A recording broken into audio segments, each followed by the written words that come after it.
Hi, welcome to Tech Tuesday number 55, where we're going to talk about tools, more skills, much less, for the IP mind. First, let's take a moment of silence. We still have 59 hostages, which we're waiting for them to come home.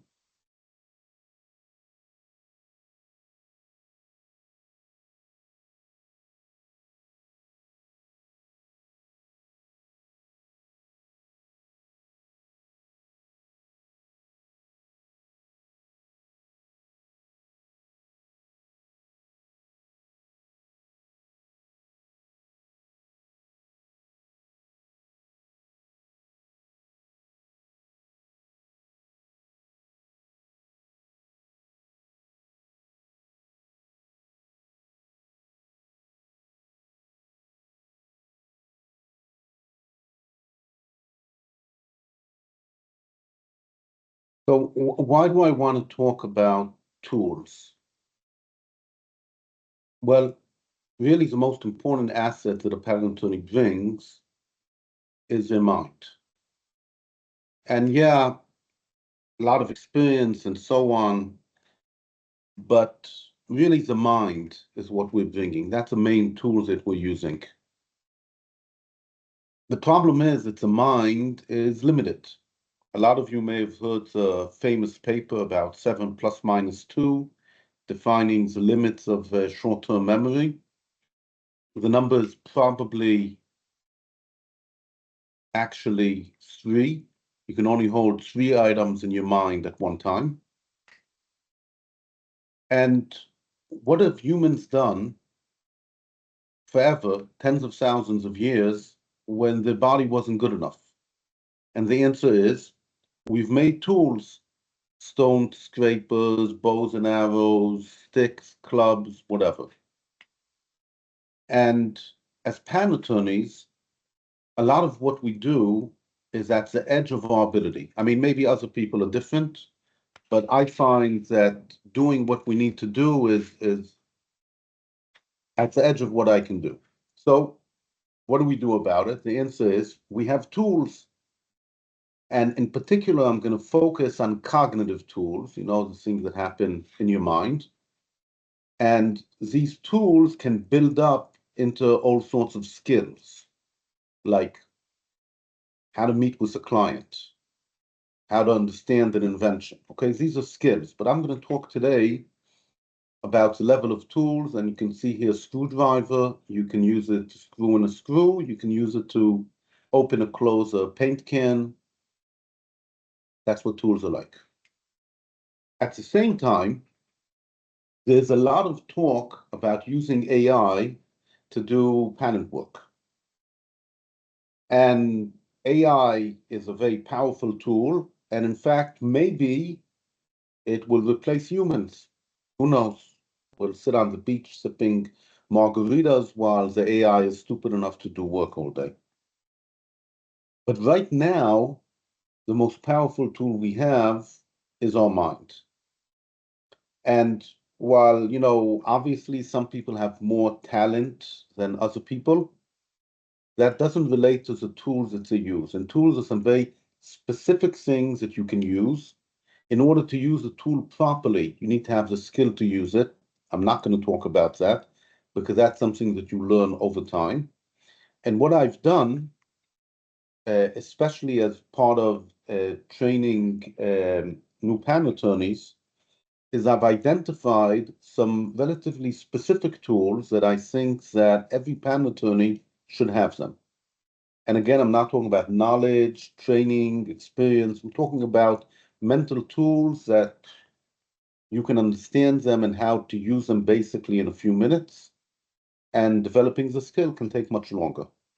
So if you have a mental toolbox, whenever you're stuck or need them, and that's always, you put your hand in and take out a tool. But I started with AI. I've also evaluated for each one of these tools whether or not you can use AI to help you.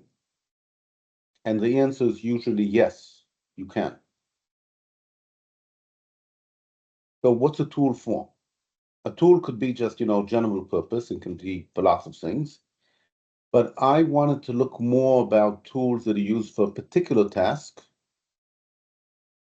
And more than that, a lot of tools, you can look at them as having a leading question that they answer. There's some sort of question, and if you use a tool, you get the answer. And other people will call it a trick or technique, like one weird trick that makes your Facebook post reach more people. And I'll also give you some use cases, but obviously knowing when to use a tool and how to use a tool depend on experience and skill. But obviously, if you get stuck, one of the things you can do is start trying all the tools in your toolbox and see what works. And if you understand why the tool works and how it helps you, then it makes you a better patent attorney in general, because you understand more about the job. Start with this book, Conceptual Toolmaking. It's a unique book. And the reason why it's unique, because not only does it teach you how to build new tools, which it's hard to find books like that, but it talks about how to build tools that you use in your mind. And what he did was he defined 25 building blocks, what he called chunks. And here they are: compare, distinguish, test, value, interpret, whatever. And you can put them together in order to build new tools. And this is part of a business system which was developed also for Shell, the Royal Shell Corporation, fossil fuels and so on, in order to train their managers in how to solve problems, not just instant problems, but how to deal with recurring issues. This talk, however, is not about what he teaches in the book, which you should read, but it's observation, tools that I have seen or maybe built myself in order to do my job better. Keep on talking to you about cognitive tools and mind, and there's actually more than one option for what it is that the tool does. So option number one, which is what I'm going to talk about mainly today, is tools that are purely in your mind. You use that tool to manipulate information that you're holding in memory. Option number two, which is also very common, uses the extended mind. What is the extended mind? I have forms. I wrote a piece of text. It's like when you do a mathematical arithmetic calculation with a pen and paper. That's extended mind. Option number three is you use actual power. If you do a simulation, so you're controlling what's happening, but the power, mental power needed to do the simulation is coming from a computer of some kind. Option number four, where we're getting to today, is it's a tool uses external reasoning. It provides reasoning. So one tool is an AI, and another one is one of your colleagues. Okay, if you have a discussion with your colleague, what you're really doing is using them as a tool, and then you buy them coffee. Option five is it's a tool is goal-oriented and it closes a feedback loop, meaning that when you show the tool your output, you get feedback whether or not it meets the goal. And of course, you can do that with AI, but a common example today is a client. The client knows what they want and they can give you feedback. And last but not least, the tool can help you do the exploration or actually set goals. And sometimes we call that a boss, tells us what to do.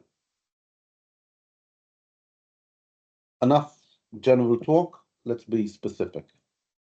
So here are two examples of actual tools that I use all the time. And understanding what the tool is, I think only takes a few minutes. Using it, like I said, practice. So the first one is what I call overview. The overview is a section of the patent application which helps you explore the invention. One of the problems we have is that when you write claims, you're exploring the protection.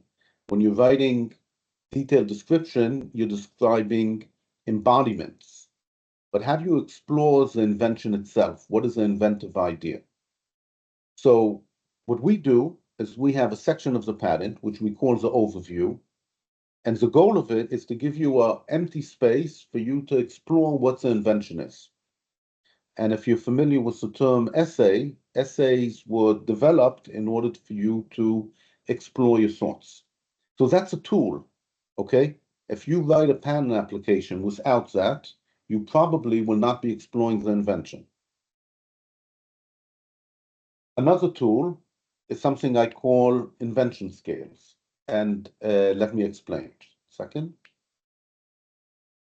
Yeah. You have a claim, you have an invention. Does the claim cover all of the invention? Okay. So you can do all sorts of things. Here's what I do sometimes. So in my mind, on one hand, I build a conception of what the invention is, in particular what the embodiments are. In my other hand, I have a statement of the invention, and maybe even I draft a claim. Now, I compare the scope. If my conception of the invention with the embodiments is narrower than the claim, maybe my claim is too broad, and maybe my conception and the embodiments I have are too narrow. And if the claim is narrower than what I have, so maybe the claim is too narrow, or I'm thinking about embodiments which aren't really inventive.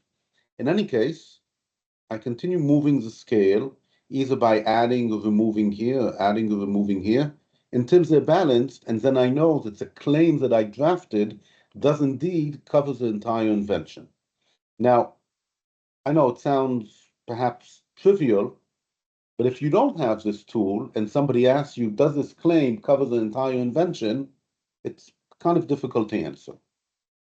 The point is, it helps focus your attention on doing particular things. So I'm going to tell you tools, and maybe you're going to use AI to apply them, and things happen. And you get a patent application or response to an office action.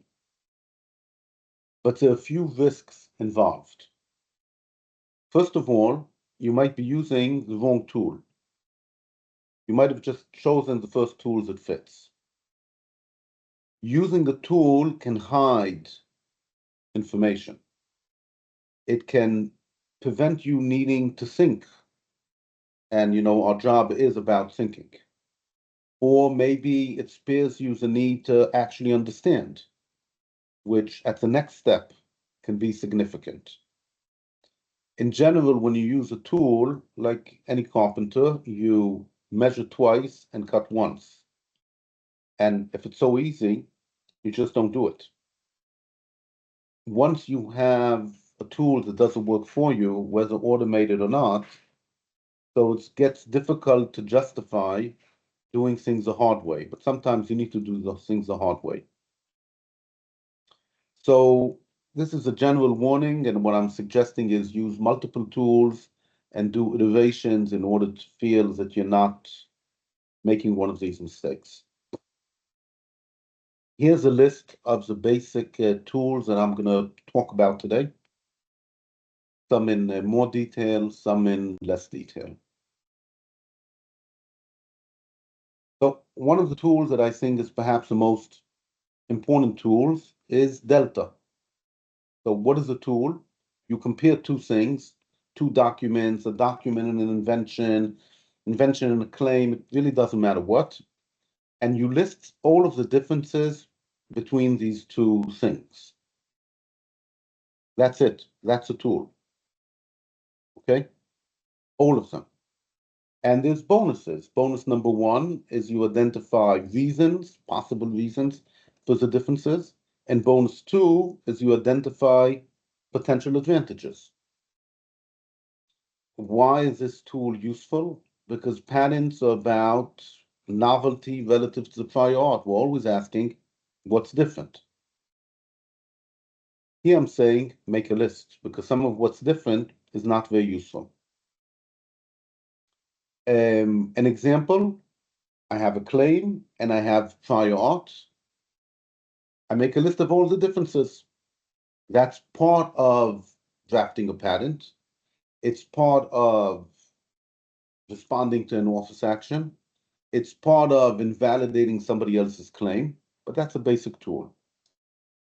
If you want to practice doing it, you should always be doing it, even when you have two versions of the same document. Can you do it with AI? Absolutely. AI knows how to make differences.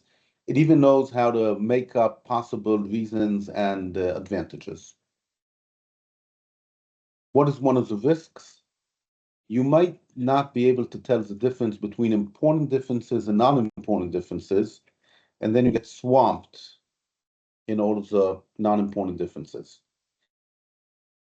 And what's interesting, in order to apply it properly in the real world, you need good powers of observation, which is two different types of powers of observation. One is you have to be able to look at something like an expert, and the other one is you have to be able to look at something with a naive view where you don't really think about why it's important. I noticed the difference. This picture has a little squiggle.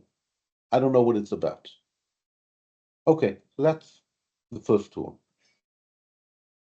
The second tool, which I took from James Maxwell, who invented the equations we use in electromagnetic theory,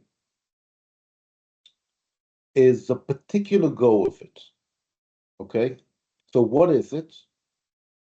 You look for the particular thing, particular as compared to others, that makes something what it is and makes it tick. And usually this particular go is some part of one component interacting in a particular way, I'm using that word a lot, with another part of another component in order to generate an effect. So first of all, why should you use it? Because this usually explains the technical idea behind the design. Somebody shows you a design, like in the picture with lots of gears and whatever. Is that the technical idea behind it? No, the technical idea is that miniature person sitting inside and making everything happen. So when you look at the particular goal of something, for example, what makes an electronic watch keep time? Okay, it's not that you have a motor. It's something to do with that crystal, something to do with a stable resonance of that crystal, stable over movements, over voltages, over all sorts of conditions. Okay, so when you identify that particular goal of it, you understand better what's going on. And I recommend doing it for any technological object you see. Can you do it with AI? Yes, I've tried it. It does. What is the biggest risk? That you're satisfied with some generic statement. How can you know if you applied it properly? So one test is, if you've identified the particular goal of something, you should be able to use it to explain some particular features and details, either of the structure or of the function or of how a product is used. And there's usually more than one particular goal in a complicated object, but I'm just talking about a tool, not all of the skill involved in applying it. Problem solution. So what is it? You identify the problem being solved, and you identify what part of whatever thing you're looking at, be it prior art or be it an invention, actually solves the problem. So the way they do it in the European Patent Office, and I'm really, oversimplifying, is you identify the closest prior art, and then you say, and here's the problem that still remains, and then you say, and here's my difference, which solves the problem, and then you ask if that difference is obvious. here it's not important whether it's obvious or not, it's just applying this. What is the problem being solved? Now, why is it important? Because most, but not all inventions have to do with solving a problem. And what you want to do is distinguish between what is old and what is new and what is useful. So I'll just give you a problem. If you wear pants, usually they have a folded hem in order to prevent the bottom of the pants from fraying, as it rubs against stuff. That's it. So the problem is preventing fraying, okay? And the solution is that you fold over the fabric. And one of the ways that you can practice this is by looking at old and new versions of the same object or product. Because when people come out with a new version, sometimes it's just being cheap, which is, a problem. But sometimes it's actually a technical problem. Can you use AI? Yes, you can use AI. One of the risks of using this tool is that it makes you focus on problems and differences instead of looking at the whole and looking at opportunities. Another risk is that the problem is defined in such a generic way that you're not really getting any new understanding by identifying what part solves the problem. How do you know if you did a good job? Well, one way is if the delta that you found actually solves the problem that you're talking about.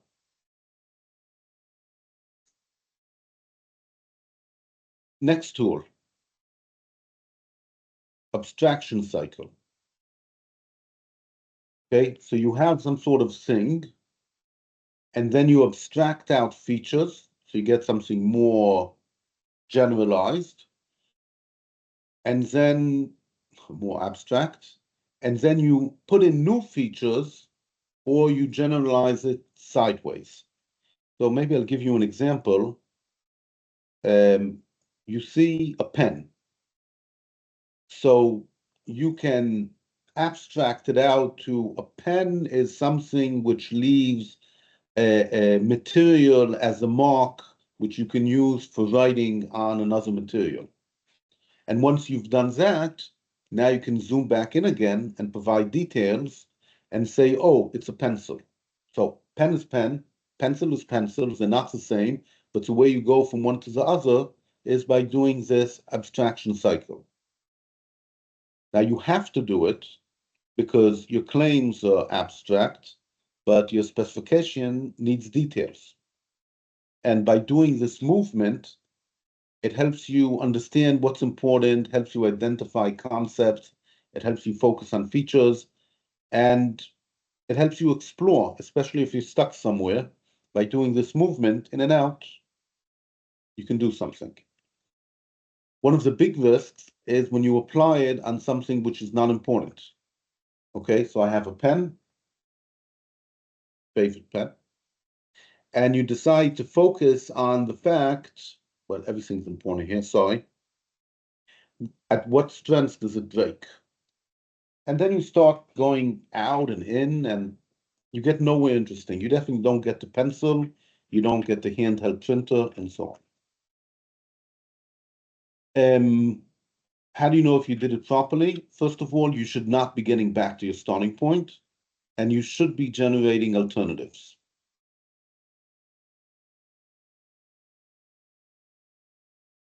And here's another tool. This tool I call the whole thing. So you have a thing, and it doesn't matter if the thing is a method or an apparatus, it's not important. You extend your consideration to everything which is affected by that thing being different. And the easiest example to think of is, let's say I have this pen, which is used to write on paper. So I build a flow chart that starts from before I'm using the pen and ends after I'm using the pen. And then when I make that flow chart, I discover that that pen had to be stored somewhere before I used it. And I also discover that after I use the pen, maybe it's no good anymore and I have to dispose of it. So why is this tool useful? Because most changes that I have when I go from pen to pencil or whatever have a ripple effect, which can go far away. And when you do a systematic exploration, it helps you find these different consequences and interaction. And it also helps you figure out which changes are more important and why. So the example I have is a car. So my client comes in with a new invention. Okay, it's 1880. He invented a car. But cars need roads. How do I know that cars need roads? The answer is, I ask the client, how do you use the car? He says, you get in, you turn the key, well, they didn't have keys, and you drive somewhere. Okay, so first of all, the car has to interact with the road. But except for that, where's the car before I get into it? In a garage, in the street, in my house? When I'm done with the car, is it ready for use or do I have to do something with it? Oh yeah, you have to put in more gasoline, you have to oil it, you have to check the air and the tires. So suddenly, instead of writing a patent only on the car, I've started identifying what these consequences are and what other things that interact within the world. And as patent attorneys, we have to ask ourselves, should we file a patent on how you refuel a car? Can you use AI to do it? Yes, I've used AI to do it, but AI can get lost because AI has a very active imagination, and how far before, how far later, what does it mean interaction? They can get anywhere. The risks, I think, obvious, going too far, not going far enough. So one test is relatively simple. You go one step and you ask yourself, is this at that one step before, am I affected by the thing? We talked about a car, and we said the car has to be stored in a garage. So we ask one step before that, how does the car get to the garage?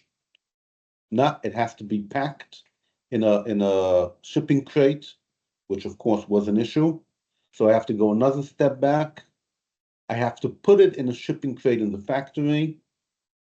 It's another issue. And then I go back to I have to mine iron. And I say, okay, mining iron doesn't matter if I'm making a car or making a bus or making a boat. So I can stop there. Doesn't always work, but it's a useful test. Another test is you make a change in your thing and you ask yourself, in all of this constellation of interactions, what is affected? So this requires imagination about the world. And one of the things that you have to imagine is that sometimes a ripple gets weaker as you get further away and gets stronger. In any case, I use this tool every time I write an application. Okay? Because our clients are trying to make a change in the world. And therefore, it's critical to understand how far the change will reach and can I get protection for that change. So I wrote an application yesterday and I used it yesterday. Something a little bit more focused is the future. And it's, very straightforward. You ask, what will the future look like after this invention in 3 years, in 5 years, in 10 years? More than 10 years is just difficult to imagine. So why do you need this tool? Because you need multiple ways to get out of your box of thinking about the present. But more generally, IP is, especially patents, about the future. And intentionally looking at different horizons helps you envision what these consequences are. And here's an example. As they moved USB connectors to the front of computers, that means people plug the USB drive into the front. It means it's much easier to use your USB drive, which means that you need to have special virus checking programs to do that. Now, it's kind of convoluted, but I can just ask you, we have a computer with connectors in front, what will the future look like in 5 years? And maybe you'll get to that. So it's a question you can ask about any gizmo. Will it change the future? And how will it change the future? And of course, nobody knows what the future is, but if you thought about it, maybe you get a better pattern application. AI can do it, but it can get lost. It has an overactive imagination. But considering that the big risk is getting trapped in what's normal and that the world will stay more or less the same, so says something. Now, one of the tests of whether you're doing this exercise properly is when you envision the future, how does it interact with what the company vision is and what the value proposition is and what the whole ecosystem will look like? And of course, it's not passive at all, okay? The best way to predict the future is to make the future, except we don't do it alone. So you have to think of first order effects and second order effects. For example, viruses is a second order effect. Here's another tool which is more relevant for predictable technologies like computers or mechanics, and less relevant for biology and chemistry, so it should be used as well. And basically the question is, what's the immediate consequence from something, and for that, and for that? Okay, so you get a logical progression. So why do you use it? It's another way of trying to figure out what consequences will be and what dangers there are. And you want to claim what they are. And just reminding that when you write a patent application and something is inherent, that's nice if you want to use it as prior art, not so nice if you want to claim it. So if it's inherent, you might as well say it. So here's an example. Everybody's familiar with this progression. I make my widget cheaper. At some point, it's cheap enough to be disposable.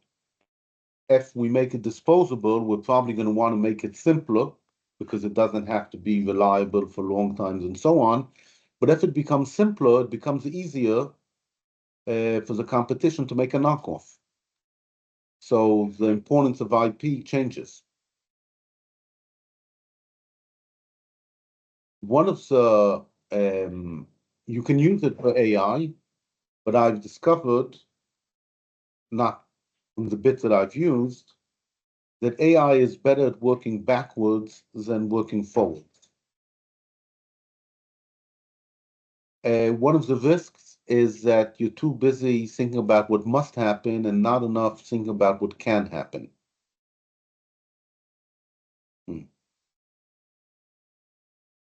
And most important, there are other ways of reasoning. A little bit less important, but still important.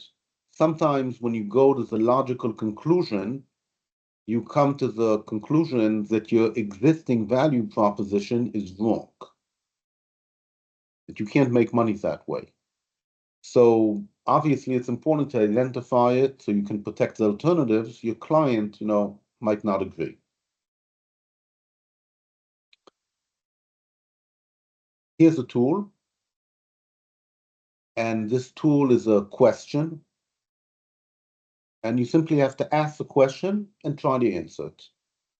And the question is, how will this particular IP be used for leverage or to encourage collaboration? That's it.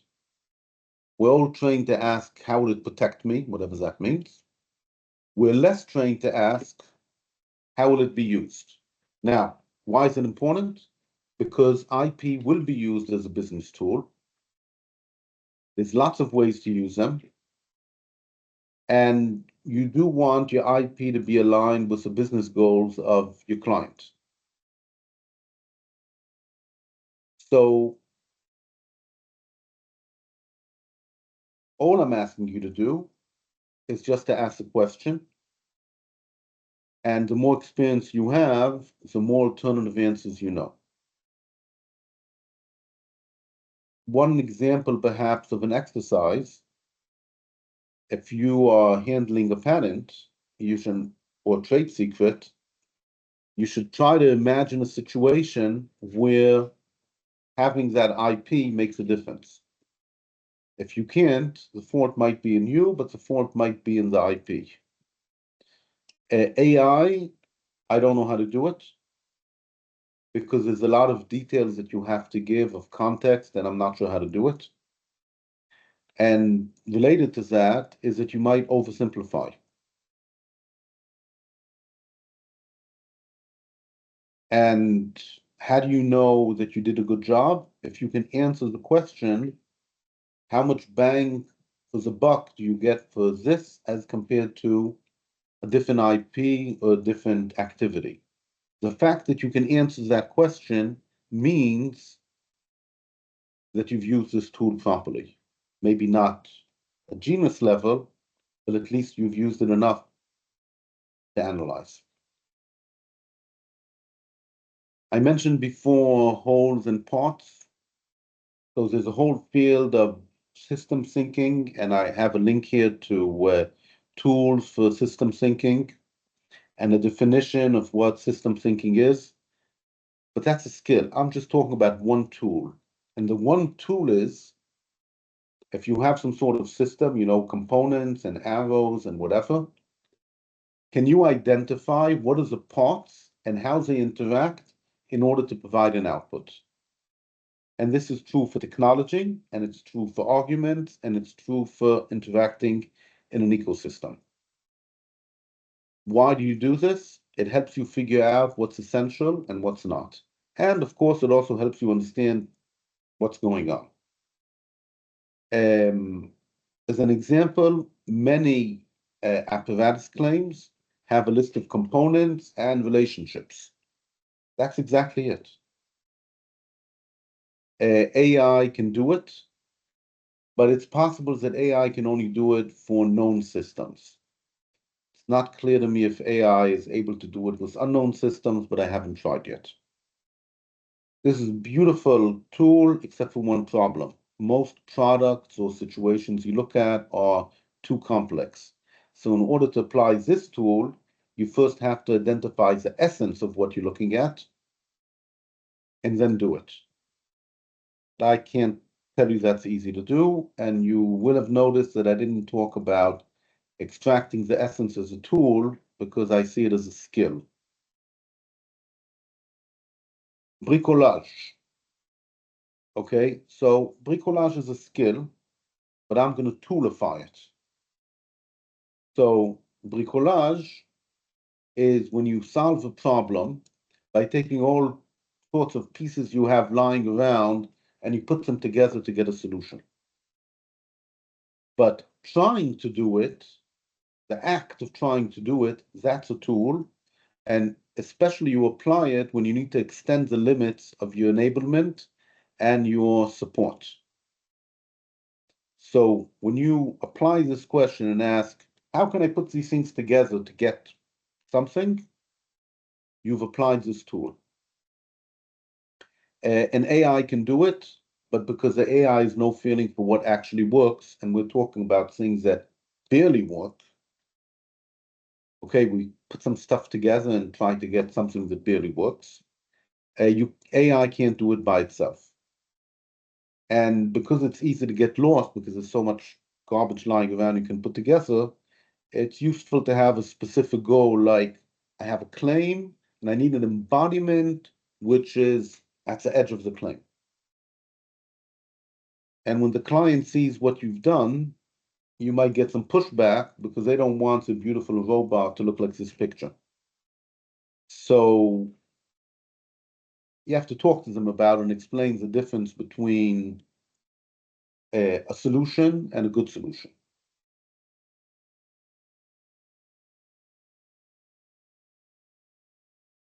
Design thinking is a method of, I don't know, call it problem solving, that you can take a whole degree in.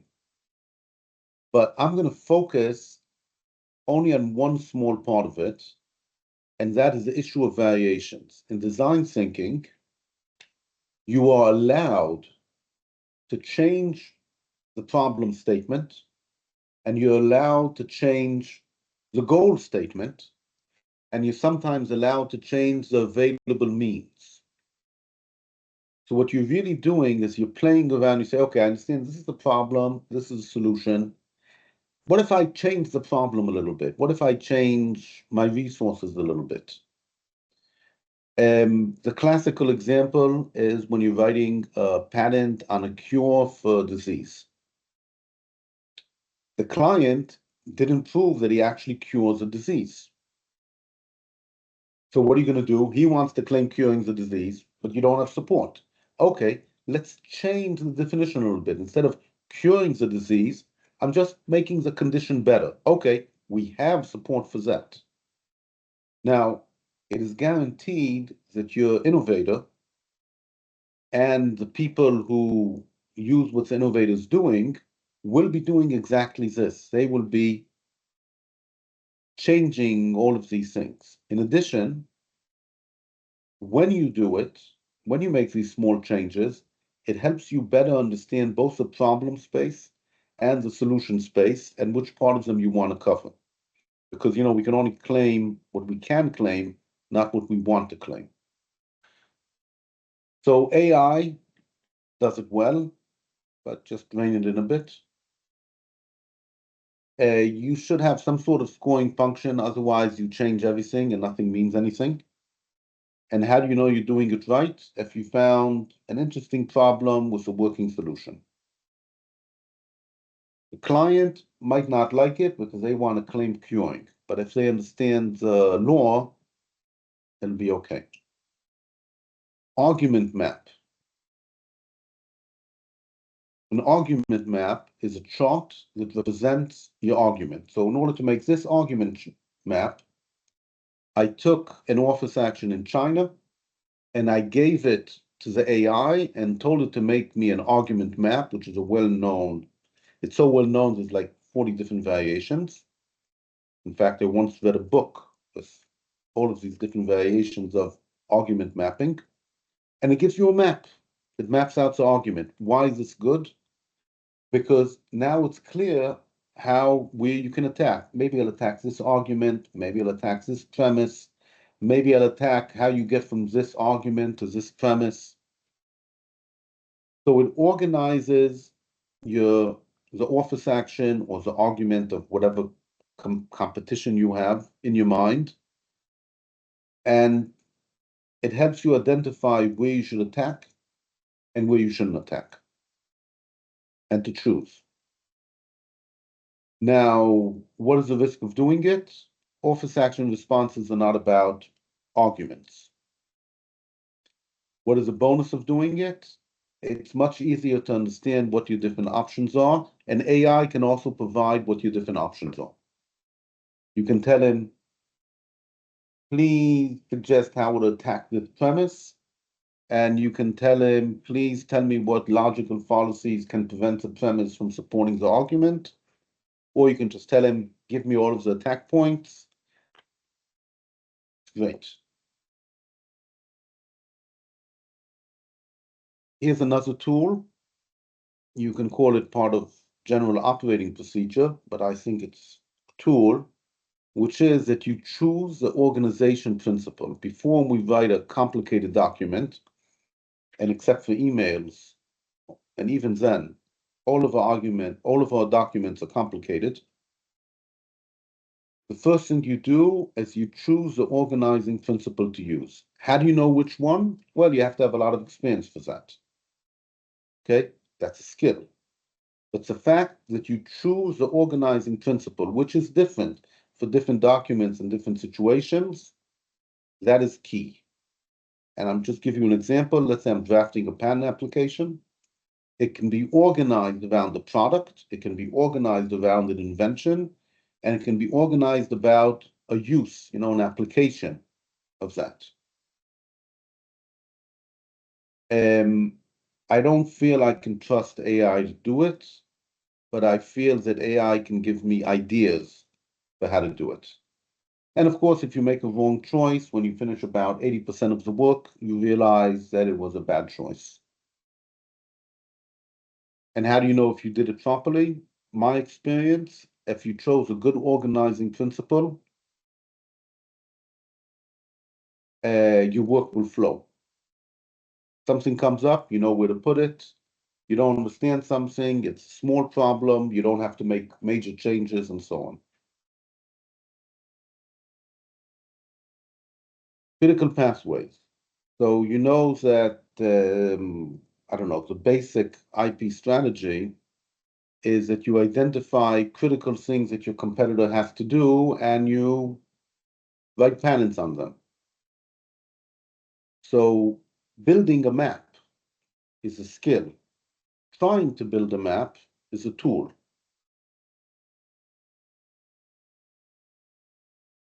And I don't know how to ask AI to do it.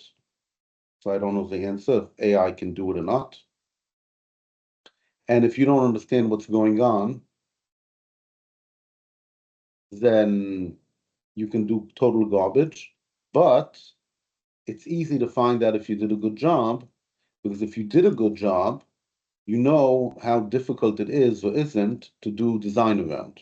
So if you check to see if you can design around, you know if you applied this tool properly.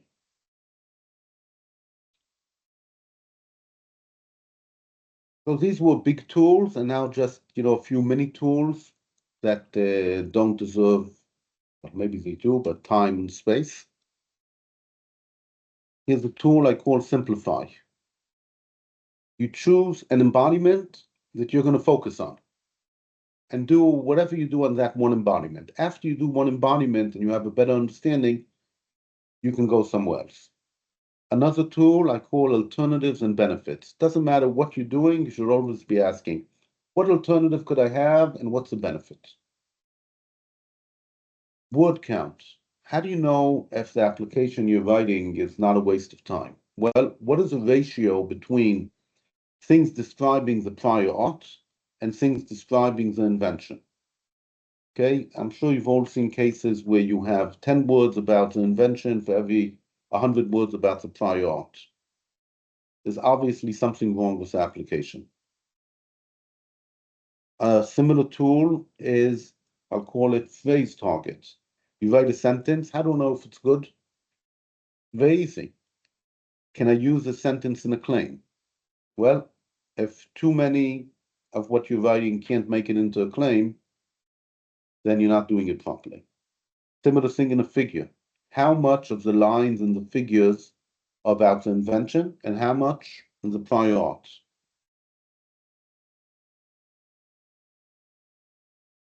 I just described tools that I'm familiar with, that I use, that I think are basic, but really you have to be able to build your own tools.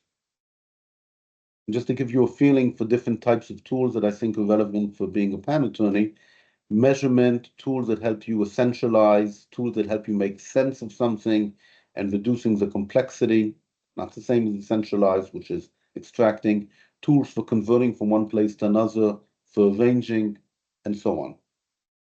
How do you know that you need a tool? Well, if you're stuck, the work is going slowly, the output quality is low, you probably need a tool. How do you build it? Don't know.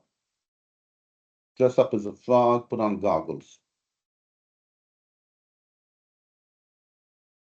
So, I've presented some basic tools for working in AI. I'm assuming and hoping that other people have a different view of which ones are basic. Obviously, there's more tools. Given an earlier presentation about thinking styles, which are not the same as tools. And the good news is that as you collect more experience, if you use a tool mindset, then you will learn what tools to use, how to use the tools, what tools do you need to have, and how to make it. So that's tools, not skills, and not knowledge. And here's an example that I just heard about last week.